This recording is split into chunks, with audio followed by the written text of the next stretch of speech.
Helen Keller, ദൃഢനിശ്ചയത്തിൻ്റെ ജീവചരിത്രം. Helen Keller എന്ന വനിത 20-ാം നൂറ്റാണ്ടിലെ അതിശയിപ്പിക്കുന്ന വ്യക്തിത്വങ്ങളിൽ ഒന്നാണ്. കാഴ്ചയും കേൾവിശക്തിയും നഷ്ടപ്പെട്ടിട്ടും അതിനെ അതിജീവിച്ച ഹെലൻ കെല്ലറിൻ്റെ ജീവിതം നമുക്കെല്ലാവർക്കും ആത്മവിശ്വാസവും പ്രത്യാശയും പ്രചോദനവും പകരുന്നു.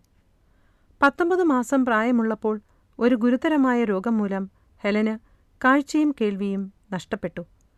അധ്യാപികയായ ആൻ സുലിവന്റെ വരവോടെ അവളുടെ ജീവിതം മാറിമറിഞ്ഞു. സ്നേഹത്തോടെ, ക്ഷമയും സഹാനുഭൂതിയും നിറഞ്ഞ സമീപനത്തിലൂടെ ആൻ ഹെലനുമായി കൂടുതലടുത്തു.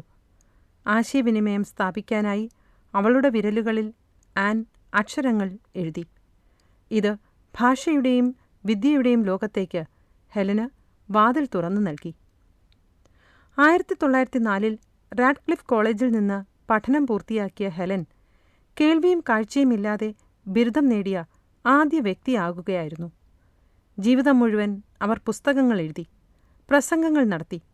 ഭിന്നശേഷിക്കാരുടെയും സ്ത്രീകളുടെയും തൊഴിലാളികളുടെയും അവകാശങ്ങൾക്കായി അവർ നിരന്തരം സംസാരിക്കുകയും പോരാടുകയും ചെയ്തു.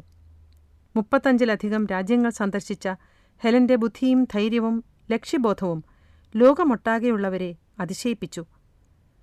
വിജയത്തിലേക്കുള്ള വഴിയിൽ ഒഴിവാക്കാൻ സാധിക്കാത്ത തടസ്സങ്ങളൊന്നുമില്ലെന്ന് ഹെലൻ കെല്ലർ ലോകത്തെ കാണിച്ചുകൊടുത്തു. അവരുടെ ജീവിതം പ്രത്യാശയുടെ പ്രതീകമാണ്. ഒറ്റപ്പെടലിൽ നിന്നും സ്വാശ്രയത്തിലേക്കുള്ള അവരുടെ യാത്ര ചരിത്രത്തിലെ ഏറ്റവും പ്രചോദനമേറിയ കഥകളിലൊന്നാണ്.